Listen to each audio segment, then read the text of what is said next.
Okay.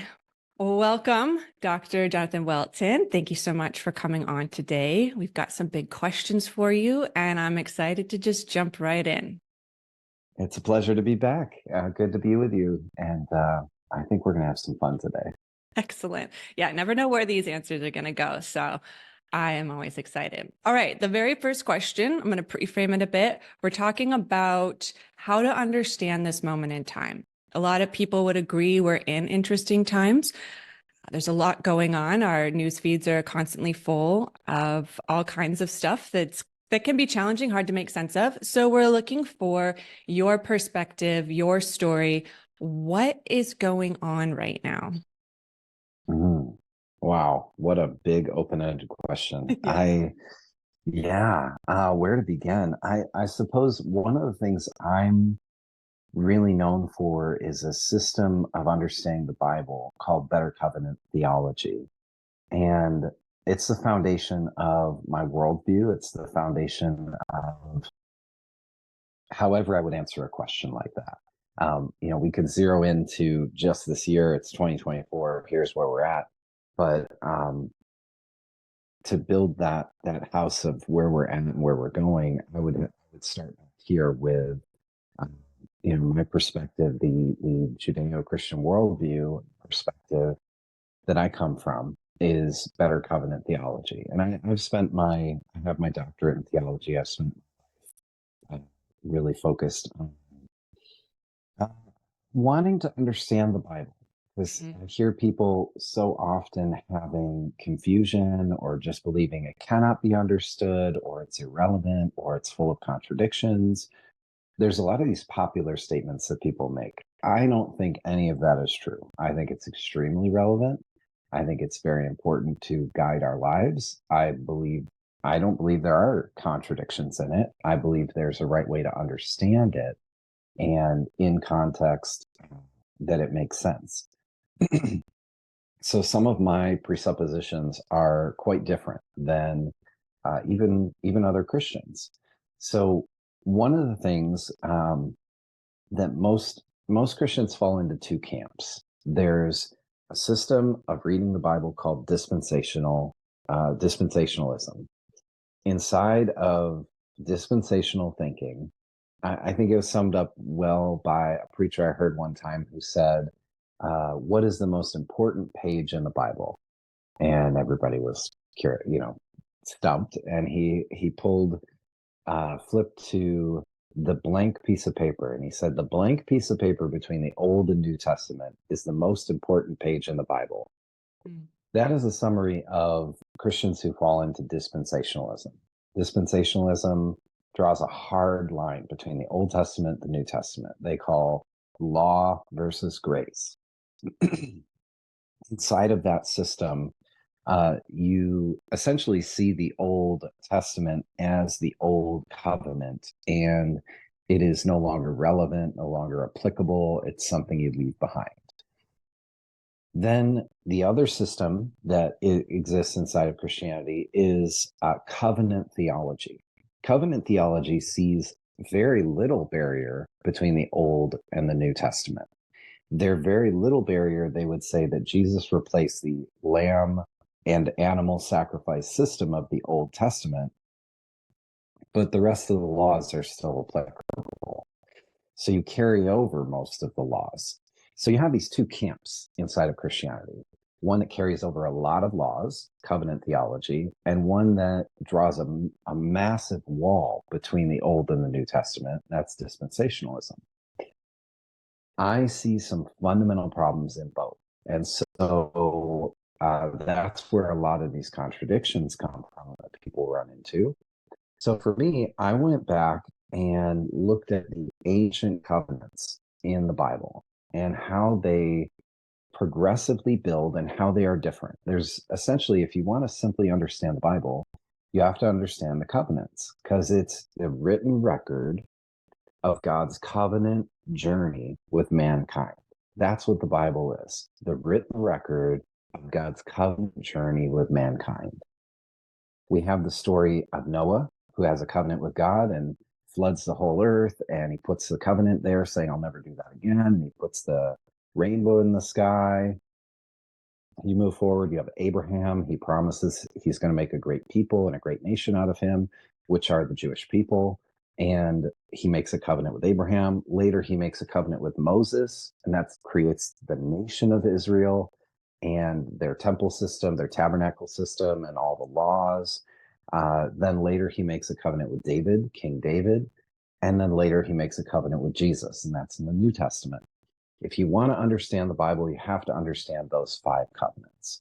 When you understand those 5 covenants and how they progressed, you start to understand where we are in world history, because those covenants, they progressed, and the Mosaic covenant, the covenant God made with Moses, he tells Moses at the end of Deuteronomy, ultimately, this covenant will fail.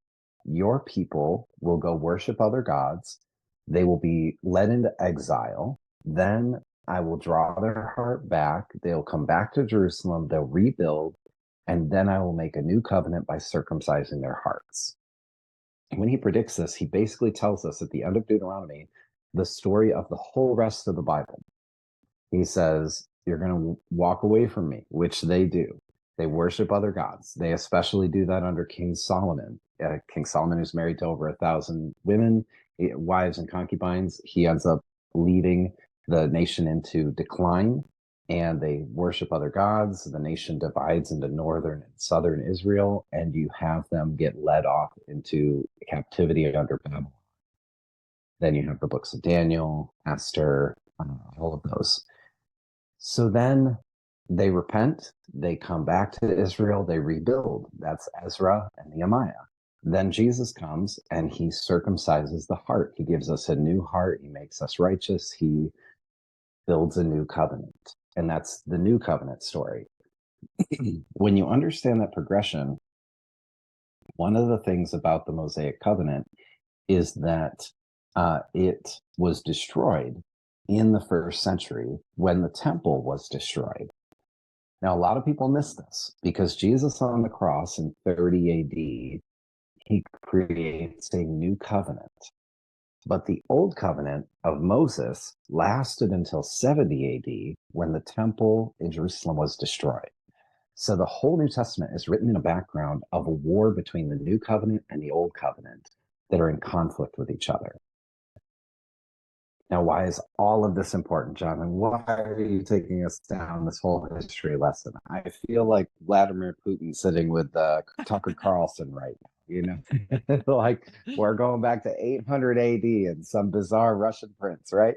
Some people will get that reference. Other people, maybe not. But the concept here, why this is important, is because most modern Christians, not knowing this history, they pick up things like the whole book of Revelation or other prophecies like in Matthew 24, where Jesus is declaring the destruction of the temple in Jerusalem in 70 AD, and they throw that into our future. And so they're afraid of it as our future, when Deuteronomy is actually telling us this is going to be what happens at the end of the Old Covenant. When the Old Covenant system is being annihilated, this will take place. And in the book of Revelation, which is the story of visionary story of the destruction of Jerusalem by the Romans in the 1st century, we have the exact picture of the old covenant being destroyed. Now, it's amazing when you start to line up that in the book of Revelation, it quotes from Deuteronomy. It quotes a thing called the Song of Moses, which is all about the judgment that would come on Jerusalem, would come on the Jewish people for falling away and not following the Lord. We have in the book of Revelation, if you put it side by side with the book of Ezekiel, the pictures are just incredibly identical. The bowls and the scrolls and the wrath and the declarations, there's countless parallels. Ezekiel was predicting the destruction of Jerusalem under the Babylonians, which happened in 586 BC. And it happened on a specific day called the 9th of Av. When the Romans came in and destroyed Jerusalem in 70 AD, they did it on the 9th of. It's crazy. The parallels between Ezekiel declaring judgment on Jerusalem and the Apostle John declaring judgment on Jerusalem in the book of Revelation are just mind blowing. And once you understand that, it actually frees you from all of these prophecies that modern Christians have picked up and thrown into the future. And they're terrified that we're going to end up having microchips in our hands and mark of the beast. And we're afraid of every bit of technology and everything that's coming and build your bomb shelter and all of that because they think it's in the future. When in reality, it's about a covenant shift that was taking place. And that covenant, the covenant God made with Moses, he declared it was going to fail. And he laid out the timeline of how it was going to fail, and that he would come and he'd replace and he'd build a new one. So the whole picture's been there the whole time, which leaves us in a spot of, so where are we in history? Well, we're not anticipating some horrendous, scary future predicted in the Bible. That's not ahead of us. That's way behind us. We're actually in a process of doing what Jesus called advancing the kingdom. In Matthew chapter 13, he gave a few pictures of what the kingdom would be like. He said the kingdom would start small, like a mustard seed. That mustard seed would grow into a bush, and then it would turn into a tree, and that tree would turn into the largest tree in the garden, and it would be a place for birds to come and rest in it. See, the kingdom has been advancing from the cross of Jesus until today. The kingdom has been advancing. We think of ancient civilizations where I think of the Mayans and the Aztecs. One of them in particular had an annual celebration where they would worship this bloodthirsty God. And in this annual thing, they would have human sacrifice up to 86,000 people being put to death in one celebration, one ceremony every year to this bloodthirsty God. I know that the modern woke movement has gotten in people's heads, oh, these bad colonizers bringing their white religion around the world.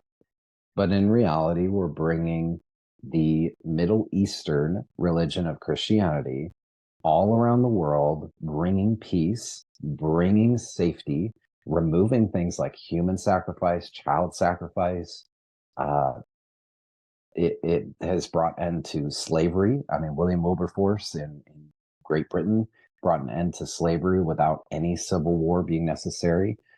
So we've brought tremendous advance into this earth. People seem to take for granted nowadays how peaceful it's been over the last couple decades. I know it's starting to get stirred up again now, but we in the West have taken it for granted and then started blaming Christianity, when in reality, Christianity is what planted all the universities in our country. It's built most of the hospitals in our country. It's ended most of the wars. It abolished slavery. It stopped human sacrifice and pagan ceremonies and rituals around the world. So the kingdom has been advancing. And simply, when I say the kingdom, people might be like, well, what is the kingdom? Is the kingdom the church? It's a little bit different. The kingdom, Jesus says in Matthew 6, the Lord's Prayer. And one of the things he says is that it would be on earth as it is in heaven. Now, is there slavery in heaven? We don't believe so. So there should be no slavery on earth. Is there oppression? Is there inequality between men and women? Is there abuse? Is there sexual abuse? Is there all of these things? No, not in heaven. So there shouldn't be on earth. So the advance of the kingdom is to make earth like heaven. Now, this is actually something where we find ourselves actually in common quite often with the New Agers. I think of Eckhart Tolle and how he wrote a brilliant book, The New Earth, and he draws some pictures that are just incredible for Christians to grasp of what the goal of moving toward harmony and unity and the kingdom and all of that. And I think we actually have some similarity in some ways. A lot of New Agers actually came out of the church, so there's usually a crossover there. Mm-hmm. Now I've said a lot. Let's pause for a moment. Where would you like to go? Okay, perfect. Yeah, thank you for that background. It's interesting how many people that have a really developed worldview, when asked a big question, will do exactly what you just did. They'll go back and really provide some context and some history and start detangling the present moment. And that usually goes back pretty far or pretty deep, depending on what the context is. So one of my favorite quotes from probably college was, text without context leads to pretext. So if you just start talking about the moment without putting it into a proper context, we all just put our presuppositions on it because that's what we're all wading in our personal lives. So we're all kind of seeping in these different perspectives, these different things that we've either been exposed to, contradictions or not, whatever the situation is, we're all seeping in. So when you really go to explain something, especially if it requires a bit of a shift from the norm, it usually does require going quite a few steps back and being willing to be challenged on the whole way the system was set up, on whatever they believe. It could be organic food versus not organic food. If you listen to anybody talk passionately about food, they're going to be like, okay, so 500 years ago when Right. So that sounds pretty on par to take us down that train of thought. And to be fair, this is a huge question. I'm going to throw something else out to you and then pick your brain on that for a sec. So I just want to highlight for a moment one thing that stood out about what you're putting on the table. And so I've read your stuff. I've followed you for a while. I've been challenged by your perspectives. And when it comes to understanding the story, what you're putting out there really highlighted the importance of knowing the story. So for example, let's play with the two big Christian camps of worldview. One might believe that we are headed towards apocalypse and what people call the rapture, or kind of like a world-ending scenario. And our job in that worldview is basically to wait, to kind of hold fast to our own personal values, but we're waiting for a savior to come down, rescue us from, the garbage fire that is happening, and then we're done. We're saved by our belief, and that's happening. So that would really dictate our behavior if that's the story we believe in. Now, if that's not the story we believe in, and we believe per se that that's not happening, that's not really what the scripture says. In fact, we're supposed to continue long into the future, perhaps making earth as it is supposed to be in heaven. Those two stories would radically dictate different behavior. And that's kind of one of the points of understanding the story and how much that can affect us. And that was a really clear one for me as far as making up my own mind or exploring more about the Christian-Judeo worldview, because depending on what story I believe would really change how I live my life now. So when we come back to this moment in time, there's so much information, and that information is being paired with what I would call basically collective trauma at this point. There's a lot of stuff, whether it's real or not, it's putting people in fear. It's putting them in anxiety. Things are changing so quickly. It's creating basically a sense of unsafeness and just kind of chaos, to a certain degree. And so when you have all this information and these heightened emotions, the stories come pretty clearly to the top, and they can get distorted and they can get extreme. And it can be hard to detangle what is the story, because believing the wrong story at a critical point can really confuse a life, right? We can really get backwards and upside down. Now, in coaching, this happens all the time. We try and put a personal life or a personal situation or even an organizational issue in context, because if we're believing the wrong story about it, we're going to just go all the way in the wrong direction. So I just wanted to highlight, based on what you were saying, how big of a deal that actually can be for a person or even a group of people, what story we believe and how that's going to basically dictate the story moving forward. If we believe everything's going to go up in flames pretty soon, that's going to really change how we behave. So all that to say, we saw examples of this in the 80s, because there were a lot of Christians who bought into. Hale Lindsey wrote a book called The Late Great Planet Earth. It was one of the first books to sell across Christian lines, because before that, denominations pretty much had their authors. It was one of the first books. It was the first book to cross into all denominations. I believe it was over 30 million copies that were sold, which for the early 70s, that was a shocking amount of books to be sold. And so that book laid out the idea that because Israel had become a nation in 1948, and because of some verses in Matthew 24, where Jesus talks about um, the fig tree putting out its branches, he took that uh, verse and made it sound to him like Israel becoming a nation again was a fulfillment of prophecy, and that the things Jesus was talking about with 70 AD would actually happen within 40 years. So from 1948 to 1988. So he was saying by 1988, we are in a world of trouble. And there was a guy who came out and he sold a book called 88 Reasons Jesus Will Return in 1988. Okay. Sold 3.5 million copies, and people were literally eating like idiots, just like plowing through food, maxing out their bank accounts, their credit cards, everything they could get their hands on, because Jesus is about to return. So I'm going to party it up. I'm going to bury myself in debt. This rapture is about to get me out of here. I'll float away from all my problems, all my fat, all my sexual relationships I'm going to have, everything. They just went crazy. And people did this in the 80s in the church leading up to this failed prediction. And so we start to see what you believe about these things really has a massive practical impact on your life and how you're going to live. And I think one of the foundational things that I look at, for me politically, I look for my perspective as an American living under the American system of government. For people who are outside of America but still here, I'll say, as a United States citizen, people say, well, I'm in America too. Okay, sure. As an American United States citizen, I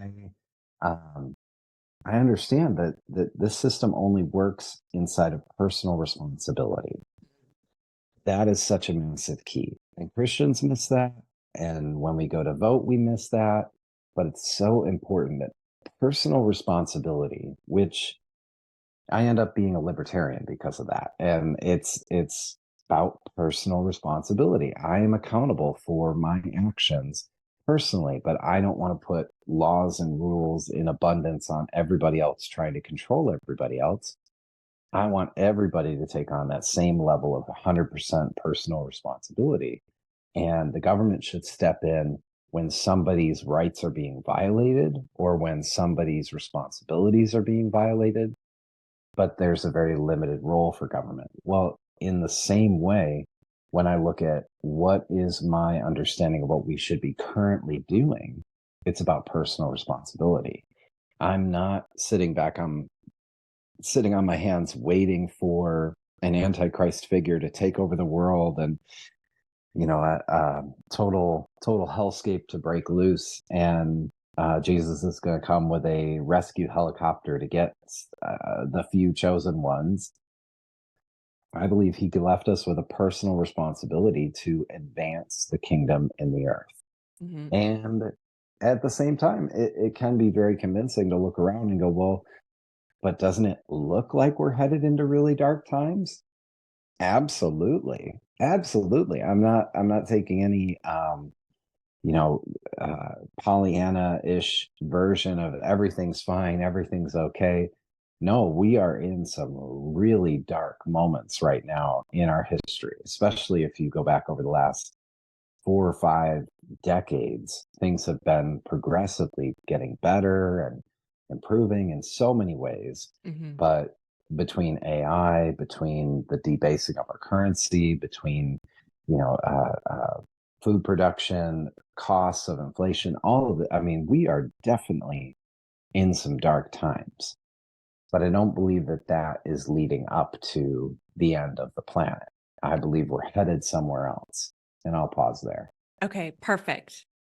Excellent. Thank you. Okay, so I want to give an illustration of how I see the story, and then I want you to comment and tell us the actual story as you see it.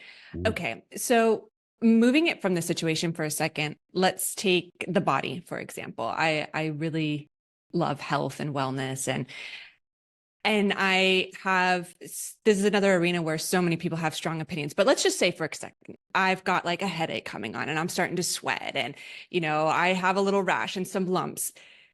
Okay, some symptoms are arising. We're not going to deny something's going on here, right? Like trouble is looming. What is this? However, properly diagnosed would radically change, once again, how I understand it. So once we start spanning out, getting this context and having some real intelligent thought applied, I might understand the difference. Is this a reaction to something in my environment? Am I detoxing? Detox is very painful and can look really rough, but it's actually a sign of healing. It's a completely different story than you're actually being poisoned and you need to go to the hospital. And it's this kind of intervention. One is rest and be still, and you're on track. This is how it needs to play out. You're going to be okay. Here's some things to stay calm.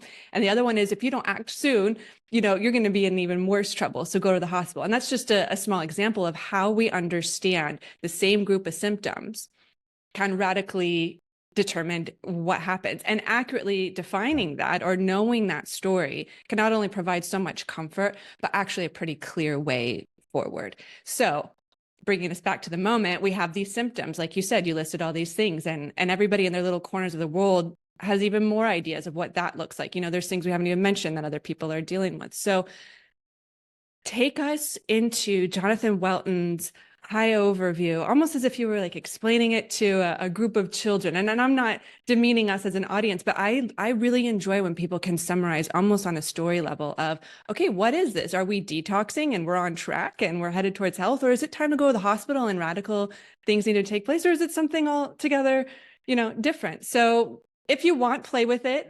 What's the story here? What's happening? And that's going to take us into what's happening next, which is the next big question. That is such a perfect analogy. And I think people are so scared of the symptoms of the detox right now instead of understanding what's actually happening, that we're getting some things out of our system, and it will be rocky. You will still sweat the bed, you will still feel terrible, but we're coming through, and I believe we're pretty close to coming out the other side. I think 2024 is going to be rough. I think we haven't even seen the tip of the iceberg.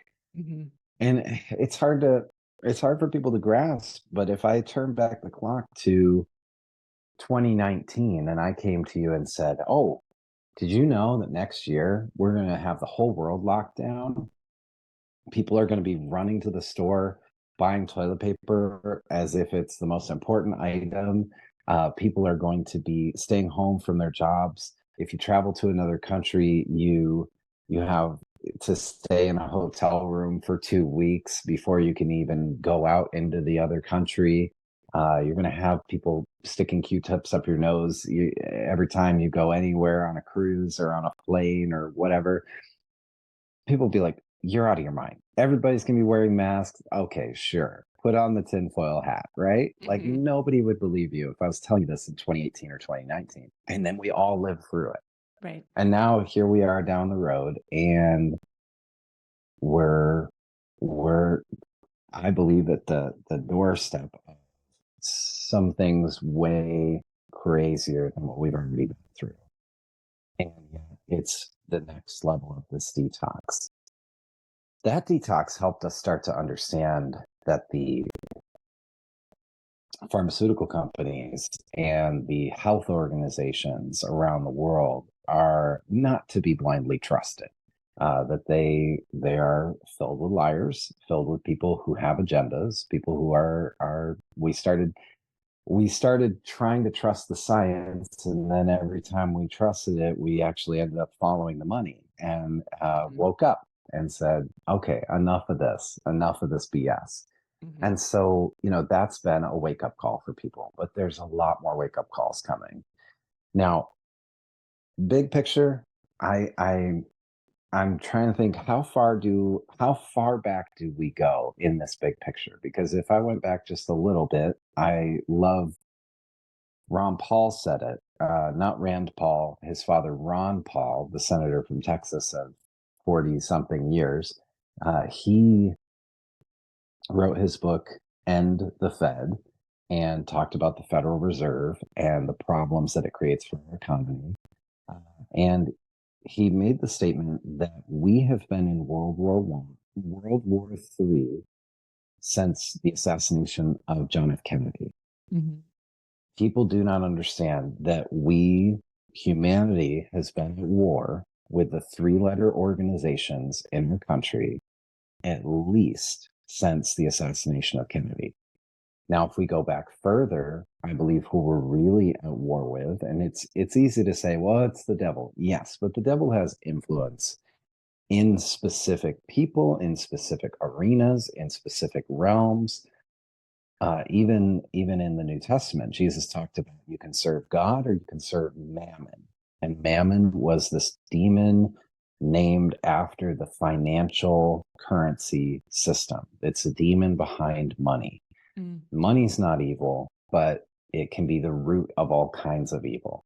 Mm-hmm. And this demonic force that Jesus names, it's one of the main forces we're up against. So if we're to go back, it goes back further than the assassination of Kennedy.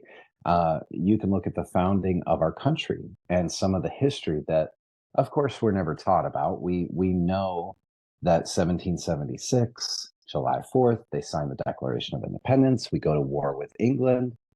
But then you ask your average person, what was the War of 1812? See, we understand the Revolutionary War was against them for our freedom. We understand that the War of the Civil War was us contending over slavery.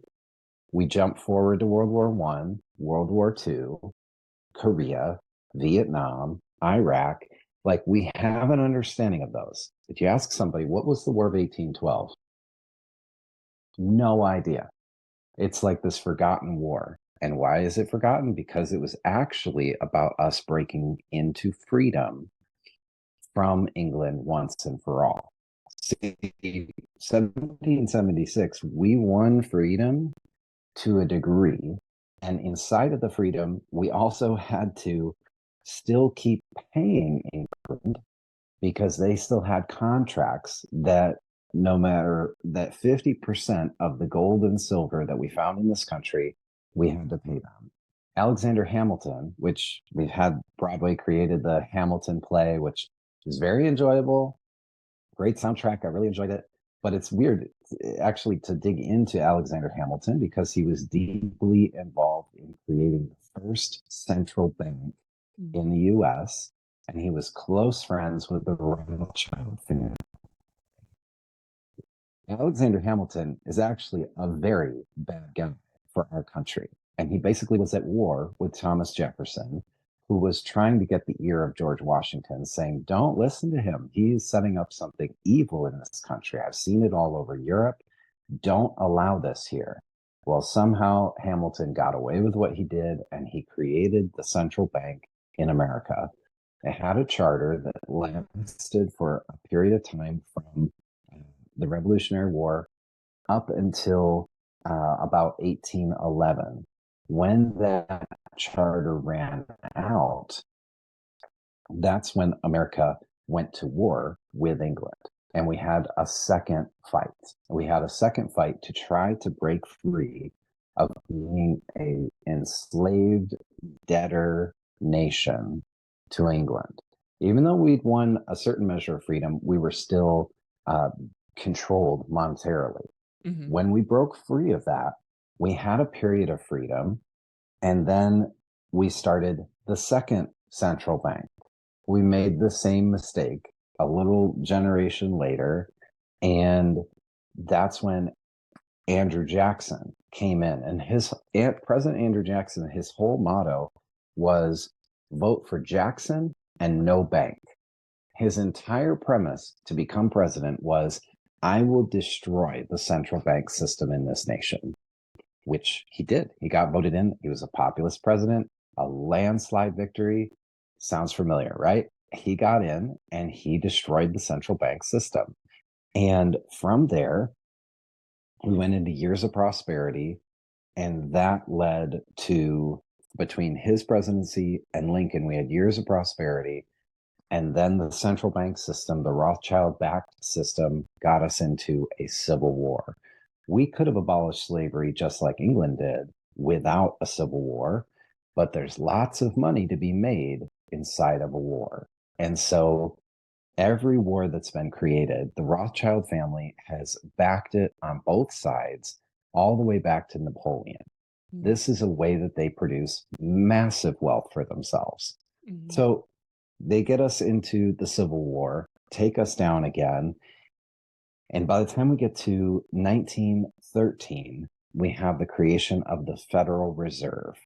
Most people think that's a part of our government. It's actually a private corporate entity. It's completely separate. It is not in our Constitution. It is not a part of our government. The Federal Reserve, even though it's trickily named, is actually just the central bank. If you go to any other country and you look at their bills, it says Central Bank of Canada, Central Bank of China, Central Bank of Brazil. In our country, it says Federal Reserve Note. It's the same thing. It's a separate organization. The problem with this system is if you have a government, they make a contract with a private organization and say, you create our currency, you control the currency. That bank out here then loans the currency to the people, and there's a requirement to pay back that loan. Well, they start charging interest on that. That's what we call inflation. It creates a system that will ultimately end up failing because you can never actually pay back the central bank, which is essentially a loan shark who's loaned you this money at a high percent of interest. And what people also don't realize when they hear, oh, inflation's at 2% or 7% or whatever, is that inflation is actually cumulative. So it doesn't go away. It doesn't go back down. If you took from 1913 till now, our inflation would be about 3,000% in America. But what most people hear is 2%, 4%, 7%, which is just the current annual rate of inflation or monthly rate of inflation. But it actually accumulates. So we have been buried, enslaved in this country into a matrix system that you're born, you're vaccinated, you go to the public education system, you spend 20 years in it until you get your university degree, you're buried in debt, you're eating fast food, your health is being annihilated, they get you into the pharmaceuticals. Oh, you feel depressed? How about you get in a lifetime addiction to this? And we get you farmed. You are human cattle into this whole system.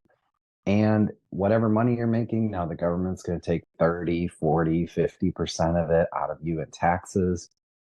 And inflation is going to make the money worth less and less. You know, if I gave you $100 bill in 1970 and you tried to use it now, the value of what you could get in 1970 compared to today, 50 years later, is such a dramatic drop for what you could do with that $100 in the 70s to what you can do now.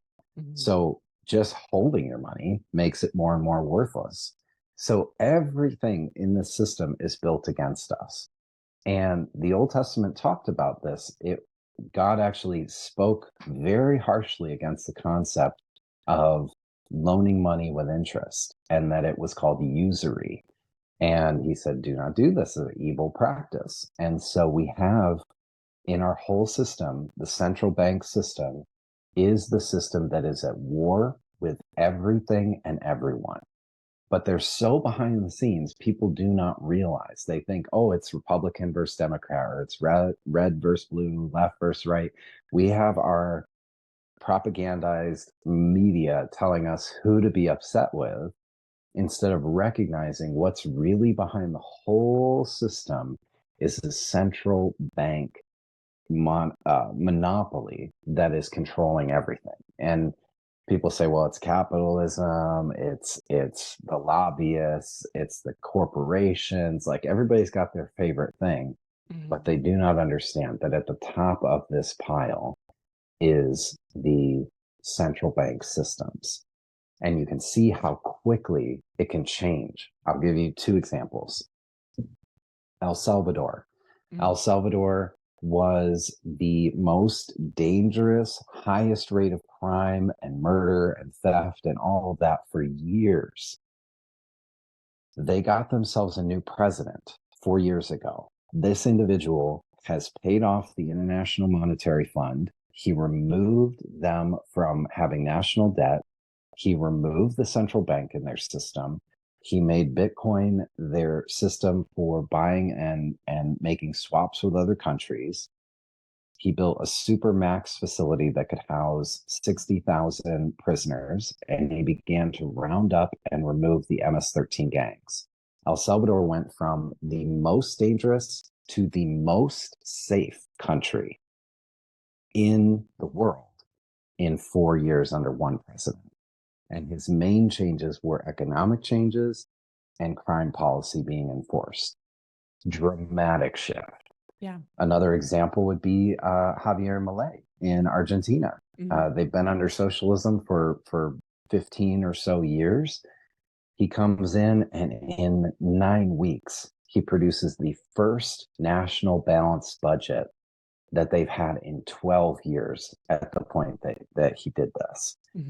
What it was slashing. It was just cutting all of these horrendous spending that the government was doing. And at his rallies to vote him in as president, he would come in with a chainsaw and he would chop stuff up and he'd say, I'm going to cut. I'm just going to cut. Just get me in as president.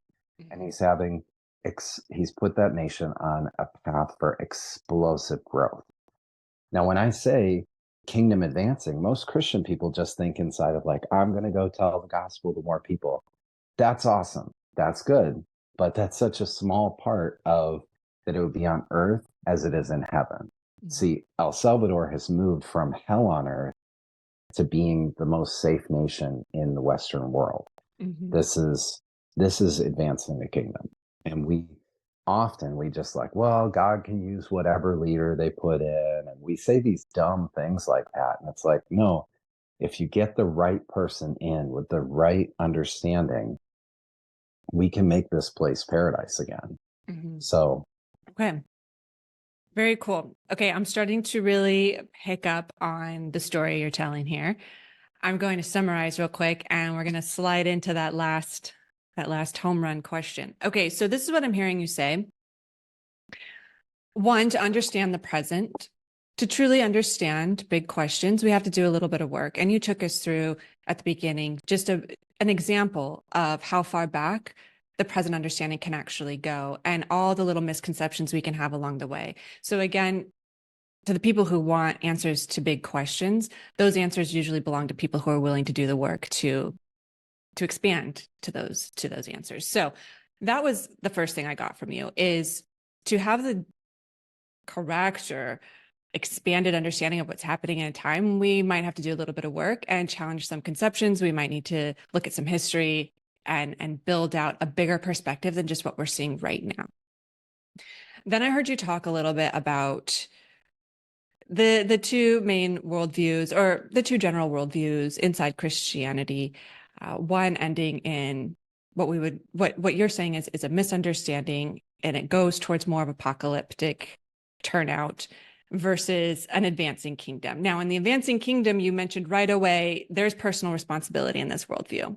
And what we just talked about now, and giving almost a different perspective. So I feel like the first perspective, you really gave us more of a historical and a bit of a spiritual perspective. And then you moved over here to, but it has really practical implications, like personal responsibility, collective responsibility shows up. Like we actually have to clean up the streets. We have to right wrongs. We have to understand where things break down, and we have to go in and fix them. And you gave examples of, on a more collective scale, countries doing this, and how important that actually is, that it's not just spiritual, it's not just historical. There's some dirty work in the middle where it's like, hey, when you see the problems, you have to bring all of this information and knowledge and spirituality to them and fix them. That's kind of what I'm hearing you say so far. Before we move on, how close is that?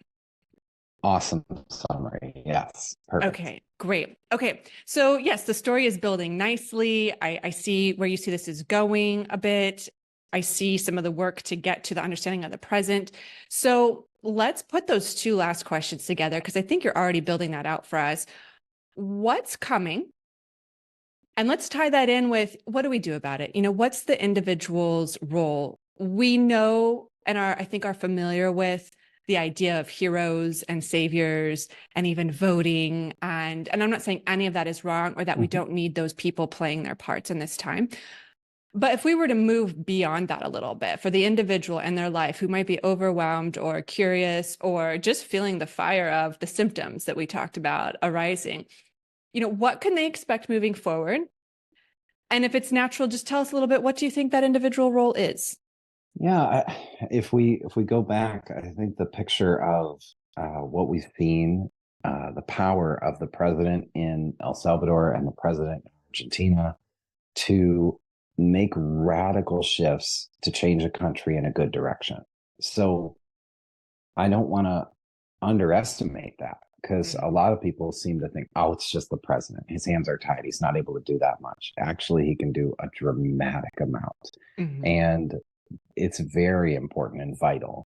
So that what we've seen over the last 3 years, I believe, has been a wake-up call to people that elections matter, and leadership, the right leadership in place, really matters.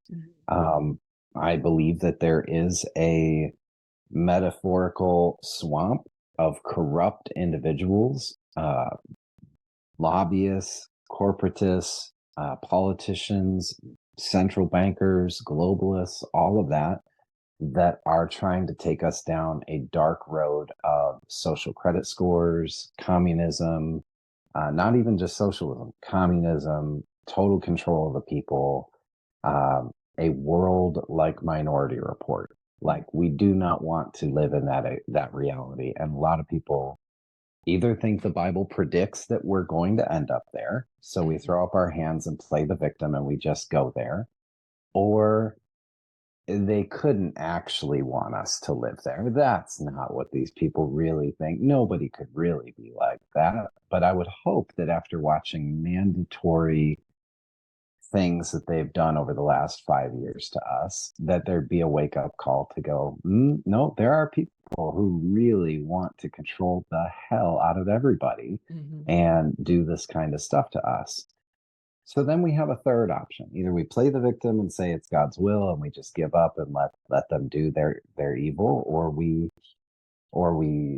avoid that it couldn't even be possible that there are people like this. Or there's the third option of, we recognize we are at war with something. And there are people who are under the control and influence mentally, emotionally, spiritually of things that are dark for the future of humanity. And we are in a war, and we need not just a good president, not just a guy who we agree with some of his policies or whatever, but we need a general. We need a wartime general who's literally going to go in and destroy the system of evil and darkness that's put into place for us to move forward. That's where I'm coming from. I know that that's hard for some people to wrap their mind around, but if you actually grasp the larger picture, there's letters in the Library of Congress with Thomas Jefferson and George Washington, where Thomas Jefferson is writing to him saying, don't listen to certain things from Hamilton. Don't listen to these people or the other people, because they're influenced by the Illuminati. And he says it like, nowadays we think of it like, oh, if you believe in the Illuminati, you're wearing the tinfoil hat, and it's not real or whatever. It's been real for hundreds and hundreds of years, since secret societies that are controlling things to the best of their ability.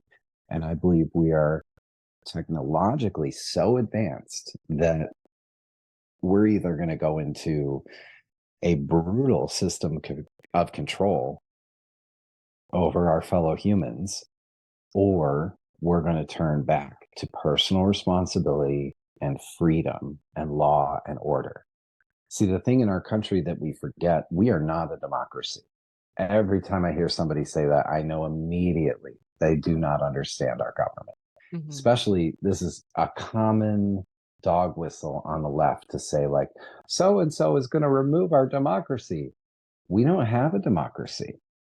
A democracy is, let's say, you are being chased in the Old West. You're on a horse, you're being chased by a mob from the town, and they finally catch you and they drag you out and they say, we saw you rob old man Steve at the local general store. And you say, I've never even been in that general store. I don't know anything about it. But 51% of the mob says, yes, you did. And they string you up and hang you right there and you're dead. That's democracy. Democracy is majority rules. We live in a republic. In a republic, the mob catches up with you. They bring you to the sheriff. The sheriff says, okay, we're going to bring you before the judge. We're going to have a trial. We're going to listen to witnesses, and we're going to let the law decide.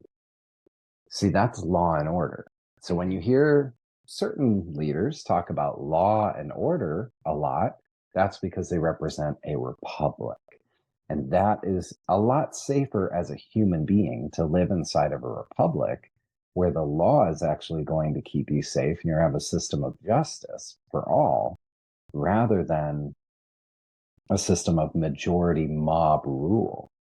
And so thankfully, we live inside a republic, but we have to actually get back to being a republic because we've moved so far in one direction towards socialism, a democracy version of majority rule, and now moving further toward control into communism. And this has got to turn back. So we're at a fork in the road. I'm not going to say we're absolutely going to move in the direction of freedom and justice and wonderful kingdom advancing. That's where I believe we're going. That's where I want us to go. That's where God wants us to go as a humanity. But there's also forces that want us to go this direction of control and manipulation and systems of total control. And so we've been at this war for hundreds of years, but I believe it's come to the surface. It's getting so much light and attention, and we have an opportunity to go in a direction that people can take personal responsibility. People can live in freedom. People can live we had a president a few years ago that every time one new regulation would be put in, 10 regulations had to be removed. See, we need this stripping down to take place, the removal of this abusive level of government. The whole reason we put the Constitution in place was to restrain the government from becoming what it has currently become. Mm-hmm. And now it's time to actually detox and pull this system back to a healthy level. We need government. I'm not an anarchist. I'm not coming from that space, but it has a very limited role inside of Christianity. Mm-hmm. Romans 13 talks about it's for putting down evildoers. And in my mind, evildoer is not somebody who goes 5 miles over the speeding limit. It's somebody who is literally doing breaking into your house and stealing things that actually belong to you. That's an evildoer. When somebody is threatening, endangering your life, endangering your welfare, endangering your, things that you've put your blood, sweat, and tears into for your life and your family, that's where the government steps in to bring justice. And so I know I talked a lot about government, but there's a lot of people just talking about the church side, where the church needs to go. And I get that. I just do not hear Christians having any understanding of the government. And if they have any understanding, it's usually coming from a fear-based place of how awful it's been. I honestly, my personal opinion is that we are about to see a government be put into place that will take us back 200 years in a positive direction toward less laws, more freedom, more personal responsibility, and fix our monetary system, fix our currency, get out of the Federal Reserve, and shift everything in this country so dramatically that 2025 is going to be an absolute year. that's where I see us. Okay, cool. Oh, that feels good. Um, but I'm going to focus on a bit of the gap between where we are now and it ending Yeah. hopefully in a very good place.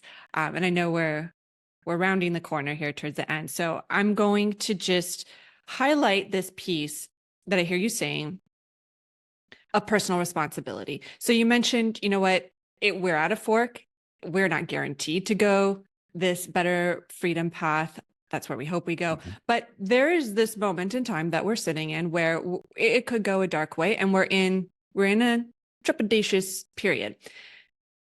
And some of these things that you're talking about that require responsibility. So you're mentioning some really big concepts, from what's going on in the government, the type of government we actually have, central banking. These are things that probably the average person hasn't spent the time going down those rabbit holes, challenging those thoughts and belief. It takes time, it takes energy. So what's happening, and I'm going to come full circle here in a second, but what's happening is the year 2024, it's not just you. A lot of people are saying, we haven't seen a lot yet. It can get a lot worse, and it's likely going to. When these things get worse, those are kind of those wake up moments. Those are kind of those wake up opportunities. And I'm going to pull it back to the body for a second. It is not really the norm to go about your life, if you're healthy and free, to research why everybody's getting cancer. But once you get cancer out of the blue, or once your kid gets diagnosed with something weird, once like you're only 40 and your body's completely breaking down, then there's this motivation to be like, okay, wait a minute, why? We start looking at things like diet, we start looking at our environment, and suddenly it doesn't feel so conspiracy oriented. It's affecting you now. This wake up call has happened, and all of this effort is appropriate now, because you're forced to. Essentially, you can either accept almost a death sentence or a very uncomfortable life, or you can try and figure it out. So you do. So 2024 could be filled with a lot of moments where that pain hits us, those wake up calls hit us, or somebody we love, and suddenly it's worth it to put the time and the effort into understanding the complexity of these issues. So you're talking from a place where you've clearly already done some research. You've already looked into it. So you can just rattle off, well, central banking is behind this, and this kind of government we have, and like this is where responsibility lies. But a lot of people aren't even in that spot of understanding their personal responsibility, because they don't understand what's actually happening in all these pieces that we talked about. It's hard to understand where your personal responsibility is if you're not even aware of what kind of government we have, right? So there takes this effort. I'm rounding to my point here. I really liked one of the pieces you said about, both the Bible and our government originally supposed to be about putting out evildoers. Yeah. What I suspect is coming, according to what you said, is probably another round of evil. And as the regular human going about their day, wanting to believe generally government is good, people are good, everything is fine, this level of evil might be shocking. And that shock is what generally wakes us up to say, okay, it's already here, got to face it, got to figure this out. Suddenly the story becomes really important. Suddenly these details about what does the Bible actually say becomes really important. What kind of government we have becomes really important. So as people come through this year, and let's say there is going to be some evil that shows its head at a new level. It could be very shocking. It might be worse than just someone breaking into your house. It could be some really dark stuff. So there's this gap between evil showing its head, waking up, and personal responsibility.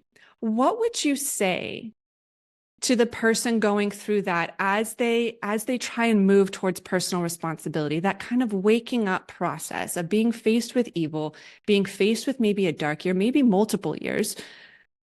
What would you say to that person to get to personal responsibility? I think one of the best pictures we have of it in the last couple decades is the movie The Matrix. It does just such a brilliant, the first one really encapsulates this brilliant picture of the character Neo thinks this is what the world is. He works in a cubicle in a little office setting. He's getting some glimpses that there's something else out there. He's getting these little messages through his computer, and he's just barely grasps it. And then he gets the call. He gets the call from Morpheus. It's the wake-up call, and he starts to understand. And these agents come in and they try to capture him. And without going through the whole story, essentially, when he gets pulled out of the Matrix system and realizes that 200 years ago, the robots took over and they're farming human beings, and your whole life of what you think your life is all just happening in your head. And your body is a battery that's actually being used by the future robots controlling and farming all the humans. Matrix, or Neo, in that moment, he falls out of his chair and he vomits on the floor. And he can't handle the level of crazy information he just received. That's either where people have been in the last few years or where they're about to be with the information that's coming. And we're at the tip of the iceberg hearing about things like Jeffrey Epstein and his pedophile island, and the involvement of the Clintons and the involvement of other major leaders. P. Diddy just this last week and all that's breaking out in the rap industry, Balenciaga a few years ago. Like, there's so much of this. The Sound of Freedom movie, which helped bring some awareness to America, but there's a second sequel coming out this coming summer, which will help us see about Haiti. And there's so much that's coming out, and people are going to be popping like Neo in the Matrix. And now there's two parts to your question, because there's also the part of what can they do to be responsible? And that's a piece too. And so if people start to understand and grasp the big picture of where we're at, there's the personal responsibility of taking care of you and your family. And I think what's really important inside of that is one, figuring out and getting your head on straight for voting, because it's important. It really, really is. It's one of the very few things in this country that gives every individual power to help determine what that future is and where we're going. And America, I know we're going to have people listening to the podcast go, well, I'm not in America, whatever. But America sets the standard. I mean, we watched it during the lockdowns. Australia had prison camps for people who wouldn't take the shot. And it was when America turned the corner and started breaking the mandates because of good judges, and those judges overturning it, that then Europe came back to freedom and Australia eventually came back to freedom. Their Supreme Court in Australia just ruled last week that their lockdowns were illegal and abusive and authoritarian. So Australia is finally waking up. So we see that, and so America sets the standard of where the rest of the world goes, because our Constitution is so unique and it protects the rights of the people. And not that we have privileges, but that we have rights from birth by our Creator. That's what's so unique about it. So we are the example. If we don't go the right direction, the whole planet doesn't go the right direction. And I don't believe that's overstating it at all.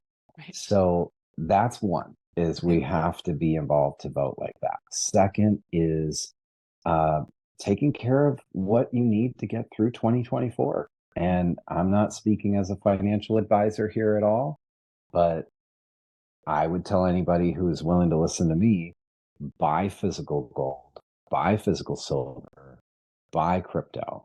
I'm not going to say necessarily Bitcoin. Maybe it's Ethereum, maybe it's something else. But these systems are the things that destroy the central bank. And when the stock market collapses, when the central bank system collapses, these are the things that will be stable and solid. And I strongly recommend those, not with any hesitation. And people don't realize currently where we're really at. 2008, there was about $365 billion that was wiped out in the stock market crash of the real estate bubble. 365. As of a few months ago, I haven't looked at this number recently, but we've already in 2023 lost almost 500 billion in the economy through the different banks that collapsed last year. We're already in a worse state than 2008, 2009. People don't recognize it. We are already in a recession. We're actually headed, if things continue, into one of the greatest crashes and the greater depression than the Great Depression in 1929.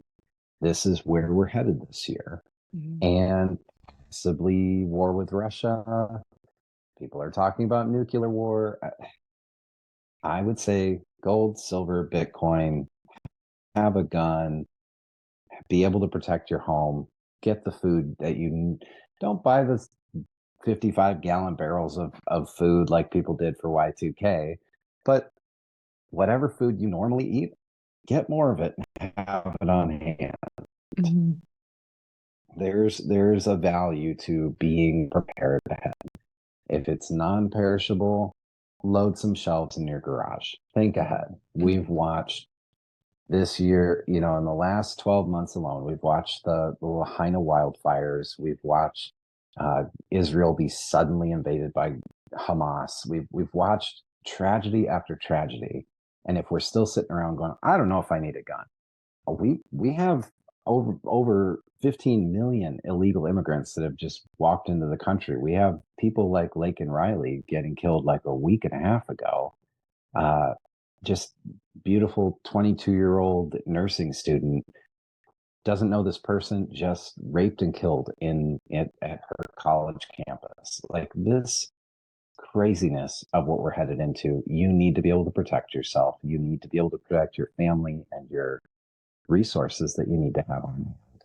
Yeah. I think it was last week, I think, that the phones all went out for 4 hours. But people go, oh well, glitch, and we just move on. But what if it's 4 days or 2 weeks? What Mhm. kind of things happen? And it's shocking how much of a la land most people are still living in. I never hear pastors talking about this Right. unless they're paranoid and think we're about to go into the end times. Those are the pastors who are saying buy food, buy guns, buy gold. And it's like, where's the kingdom advancing ones who are saying be responsible and have what you need? You should have these things anyway. Mhm. So that's my practical advice of where I wish that people were paying attention. And if I go back, I wrote my book Raptureless about 70 AD and the destruction of Jerusalem in advance of the 2012 fear around the Mayan calendar. And Right. in there, I gave the prediction. I said, if we are moving into the end times, I'm not looking to stock up on currency. I'm looking to stock up on toilet paper. That will be the new currency. And it was hilarious as we were going through 2020, people texting me screenshots of that chapter, like, Right. you nailed it, bro. So I've been right a couple times, I'll say. That's good. That's good. Okay, very practical feedback on how to take responsibility, a really clear understanding of what could be next and how to prepare for that. I like that. I know we're getting close to the end here, so I'm gonna pause and let's switch gears just real quick.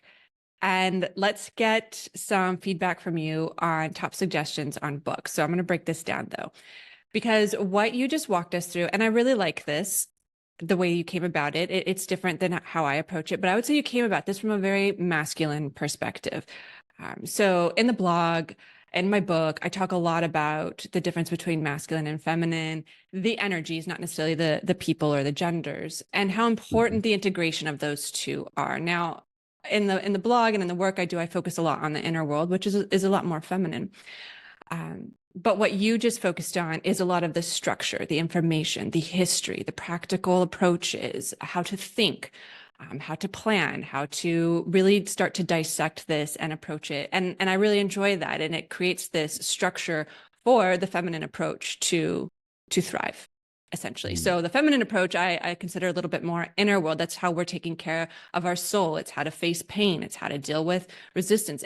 Because all of the things that you're talking about do require a maturation of the inner world. So as we wake up, how to handle that pain in a responsible way, how to push through and accept different perspectives, how to change our mind, how to deal with the things that we're seeing and learning in a way that does lead to some of the really healthy masculine principles that you mentioned. So the two go together beautifully. And I really enjoyed hearing such a structured masculine approach to the story and to the practicalities of moving forward.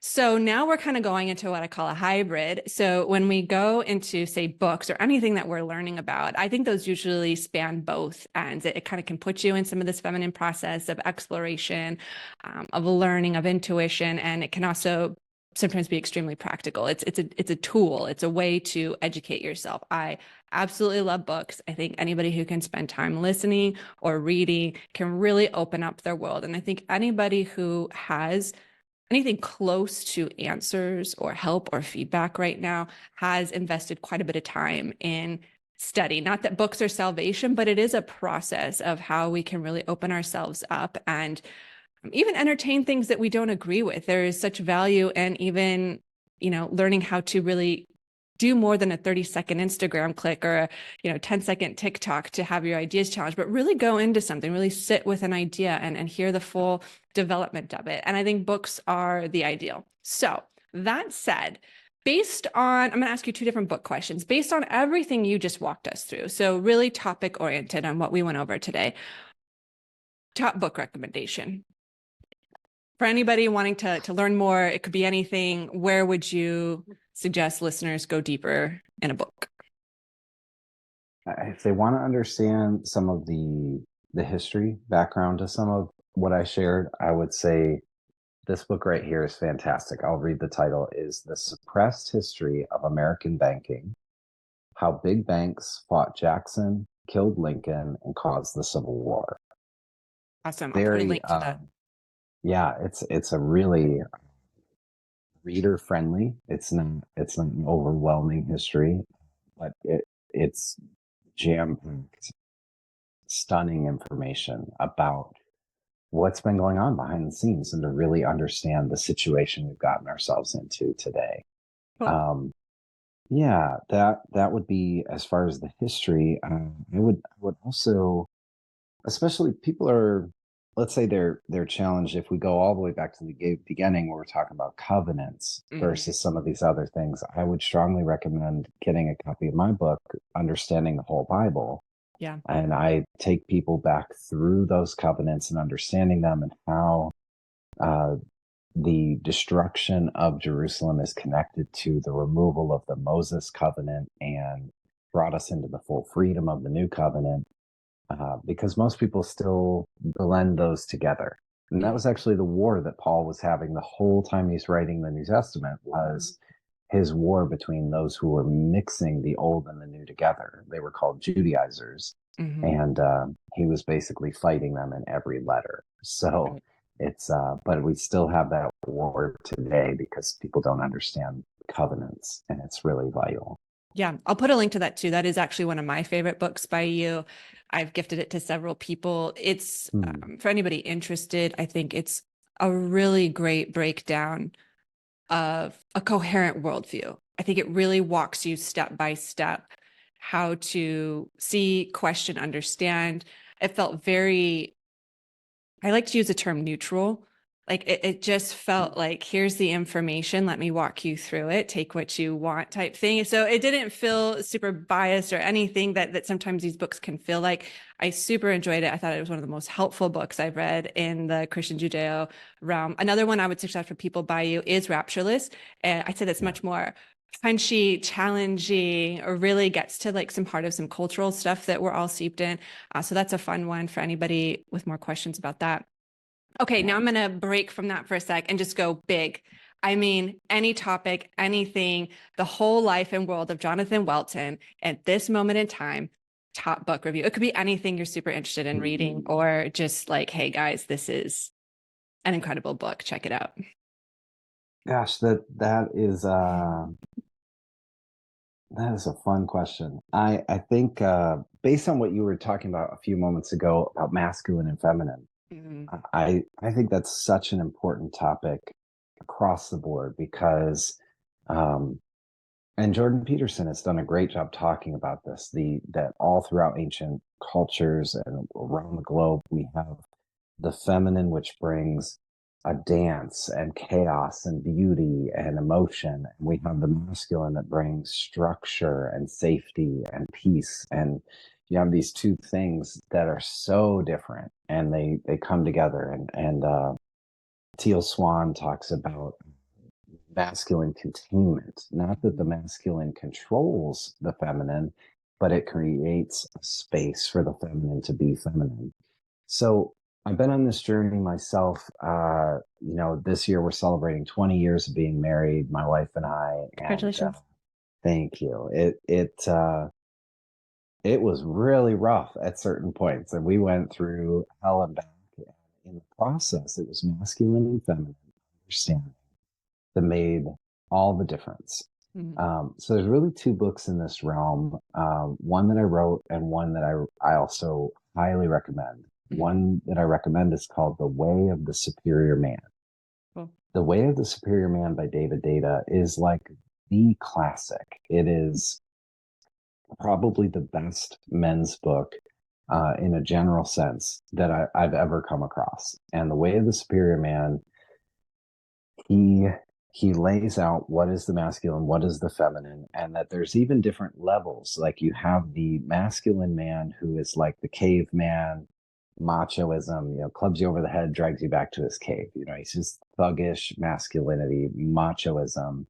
Then you have second stage man, second level man, which is kind of the more new agey. He's in touch with his feminine. He talks about his feelings and he's vulnerable, and he basically can be just as feminine as his woman, and that can create all of its own conflict because it lacks true stable masculinity. And then there's the third way, and he calls it the superior man, and it's the third level of masculinity that is strong and present and connected, not controlling, but provides safety. That this kind of masculinity. Now, I read that book like a dozen times as I was trying to step into that, become that, desired that. Couldn't actually get there because the book didn't tell me how to deal with the triggers that kept interrupting me being that superior man. So that's when I came across a program called The Bulletproof Husband. And that was a transformative experience for me to be involved in that program. And at the end of it, partnered with them to actually write their book called The Bulletproof Husband, based on their principles, based on their insights. I didn't create this material, but I got to steward writing it and giving it to the world. And I would say it's the step beyond The Way of the Superior Man of how do you actually become that superior man. And it's incredibly practical. How do you actually become that? Which we see when men become that, it saves their marriage most of the time. So as it did for me and many, many others that I know. So it's those two books would really be the two I would love to see get out more and more to the world. Awesome. They are just powerful. So The Way of the Superior Man and The Bulletproof Husband. Yeah, I'll put those in the link for everybody to check out. That's super exciting. I didn't actually anticipate you going there for the big any book allowed suggestion, but that's super fascinating. The whole point of this blog, the podcast, the work I do, the book, it hinges on those same ideas, including the group work. I think group work is so powerful when it's done on the right principles, when it's done by the right kind of facilitator. And bridging that gap between all of this information we have, like you said, there's this great book about how to be the superior man, how to be the superior human, how to achieve all of these things. We've got so much information, but there's this almost like this gap between, well, how do you deal with the inner world in a way that actually lets you get there? And I use inner world very broadly because I do believe that there's a wide variety of ways to get through that gap and to do it in a way that's right for each individual. So anyways, beautiful last words from you about the books and how that all kind of ties in together. And I love it. Again, I saw your whole process being what I would call very masculine, but it ties together in this beautiful blend at the very end, at this kernel that you're talking about, this fusion of the right balance of feminine and masculinity that really sets it all on fire and makes it so real and full of life in the practical world. It's given new life to your books, to your ministry, to your marriage. So that was kind of a beautiful way to end our conversation together. Thank you for that. Yeah, isn't it wild how, we talk politics, we talk theology, we went a lot of places, but at the end you go back to the simple garden of Adam and Eve, And if you have the leader doing what he was supposed to be doing and protecting the garden against this talking serpent and this forbidden fruit, Eve could have been all that she was meant to be, and free and enjoyed and created beauty and all of the everything. But he didn't do his job, take his responsibility seriously as a leader. He failed, and we have chaos ever since. And, the reality, we need good leadership in place, not just to have a good government or a non-corrupt government, but that we could actually have families that thrive and safety in our nation and safety on our planet and bring heaven to earth, which I think embraces the feminine so much. I mean, get to end of the book of Revelation, and they talk about the new heaven as a new Jerusalem, as a bride coming down from heaven. So I think that when heaven comes into earth, it brings a lot of feminine beauty with it. But we have to have the right masculine, healthy, responsible container to bring heaven to earth.